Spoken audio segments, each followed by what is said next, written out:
രാവിലെ എനിക്ക് കുളിച്ചിട്ട് ഞാൻ നേരെ ഇതേ പൊക്കിനകത്ത് പോകാൻ നിൽക്കാൻ കേട്ടോ. പനി വന്നു കഴിഞ്ഞാൽ അതിൻ്റെ ഒപ്പം എനിക്ക് കിട്ടുന്ന ഒരു സമ്മാനമാണ് യൂറിനറി ഇൻഫെക്ഷൻ. അതൊക്കെ ചെറുപ്പം തൊട്ടേ ഇങ്ങനെ തന്നെയാണ് കേട്ടോ. പനിച്ചു കഴിഞ്ഞാൽ അപ്പോൾ ഈ സംഭവം പിന്നാലെ എത്തും. അപ്പോൾ ഞാൻ ആദർശേട്ടൻ എന്തായാലും അമ്പലത്തിൽ പോയി വന്നിട്ട് എന്തായാലും ഹോസ്പിറ്റലിൽ പോകണമെന്ന് വിചാരിച്ചിട്ടുണ്ടായിരുന്നു. മുന്നേ കാണിച്ചപ്പോൾ തന്നെ പനി കുറവില്ലെങ്കിൽ ചെയ്യാൻ വേണ്ടിയിട്ട് ബ്ലഡ് ടെസ്റ്റ് ഒക്കെ എഴുതി തന്നിട്ടുണ്ടായിരുന്നു.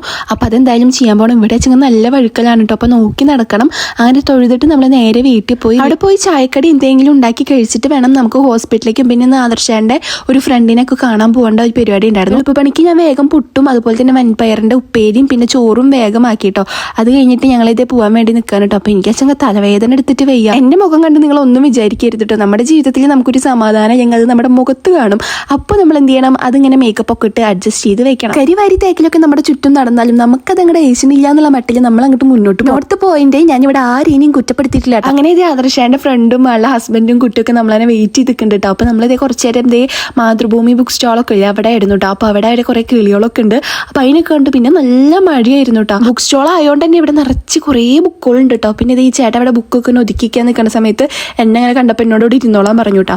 അപ്പോൾ ഇതേ ഈ ചേട്ടൻ്റെ ഇവിടെ ഇങ്ങനെ കുറേ കച്ചവടമൊക്കെ ഉണ്ട്. അപ്പോൾ ഞങ്ങളവിടെ വർത്താനം പറഞ്ഞിരിക്കായിരുന്നു. ഇപ്പോൾ ബഡ്സ് കണ്ടപ്പോൾ ഞാൻ വേഗം ഒരെണ്ണം വാങ്ങിച്ചു കേട്ടോ. അത് കഴിഞ്ഞിട്ട് ആ ചേച്ചി ആദർശൻ്റെ ഫ്രണ്ടൊക്കെ പോയി. അത് കഴിഞ്ഞിട്ട് നമ്മൾ നേരെ ഹോസ്പിറ്റലിലേക്ക് നമുക്ക് ബ്ലഡ് ടെസ്റ്റും അതുപോലെ തന്നെ യൂറിൻ കൾച്ചർ ചെയ്യാനൊക്കെ കൊടുക്കാൻ പറഞ്ഞിട്ടുണ്ടായിരുന്നു. അപ്പോൾ അതിന് വേണ്ടിയിട്ട് നമ്മൾ മെഡിക്കൽ കോളേജ് വഴിയാണ് വന്നിട്ടുണ്ടായിരുന്നത്. അപ്പോൾ അതിന് വേണ്ടിയിട്ട് അങ്ങോട്ട് കയറിയിട്ട് അപ്പോൾ ബ്ലഡ് കൊടുക്കാൻ വേണ്ടിയിട്ട് ഇരുന്നു. ഇപ്പോൾ ബ്ലഡ് ഒന്നും കൊടുക്കുന്നതൊക്കെ ഇപ്പോൾ വിഷയമല്ല. കുത്തിക്ക് ഒരു ഇതായിട്ടുണ്ട്. അത് കാരണം അതൊന്നും ഒരു വിഷയമല്ല. പക്ഷേ ഒരു കാര്യം മാത്രമേ നല്ല പേടിയുണ്ട്. അത് ഞാൻ പിന്നെ പറയാം. പിന്നെ നമ്മൾ അവിടെ നിന്ന് നേരെ ഫുഡ് കഴിക്കാൻ വേണ്ടി കയറിയിട്ടു. നല്ല വിശപ്പുണ്ടായി. അപ്പോൾ സാധാ ചോറും സാമ്പാറും മീൻകറിയും മീൻ പൊരിച്ചതൊക്കെ കൂട്ടിയിട്ട് ഞാനും ആദർശനും നന്നായി ഫുഡ് കഴിച്ചു കേട്ടോ. നല്ല വിശപ്പുണ്ടായിരുന്നു. പിന്നെ ഫുഡ് കഴിച്ചപ്പോൾ തന്നെ പകുതി സമാധാനമായിട്ട്. പിന്നെ എനിക്ക് പേടിയുണ്ട് എന്ന് പറഞ്ഞ സംഭവം ഈ ഒരു സ്റ്റിക്കറാണ്. ഇത് പറക്കാൻ വേണ്ടിയിട്ട് എനിക്ക് നല്ല പേടിയാണ് കേട്ടോ. പിന്നെ നമ്മൾ നേരെ സൈബർ പാർക്കിലേക്ക് പോകേണ്ട ഒരു ആവശ്യം ഉണ്ടായിരുന്നു. അപ്പോൾ അവിടേക്ക് പോയി. ഇപ്പോൾ ഇവിടേക്ക് ഞാൻ ആദ്യമായിട്ടാട്ടോ വരണത്. ഇവിടെ ഇതിൻ്റെ ഉള്ളിലേക്ക് കയറണമെങ്കിൽ ഭയങ്കര ചൊറിയാണ് ഗൈസ്. ഓരോരോ ചെക്കിങ്ങും കാര്യങ്ങളും പാസും അങ്ങനെയൊക്കെ ഉണ്ട് കേട്ടോ. ഞാൻ ആദ്യമായിട്ടോ ഇങ്ങോട്ട് വരണത്. അങ്ങനെ അവിടെ പോയി ഇവിടെ നല്ല രസമുണ്ട് കേട്ടോ. ചെടികളും അതുപോലെ തന്നെ നല്ല അടിപൊളിയായിട്ട് നല്ലൊരു വൈബുള്ള സ്ഥലം തന്നെയാണ് കേട്ടോ. അപ്പോൾ ഞാൻ ചെടികളൊക്കെ കണ്ടപ്പോൾ വെറുതെ അതിനൊക്കെ നടന്നിങ്ങനെ ഫോട്ടോ ഒക്കെ എടുത്തു. അത് കഴിഞ്ഞിട്ട് ആദർശമായിട്ട് അവിടുത്തെ കാര്യങ്ങളൊക്കെ സെറ്റാക്കി വരുമ്പോഴേക്കും എനിക്ക് പനിക്കുണ്ടായിരുന്നു.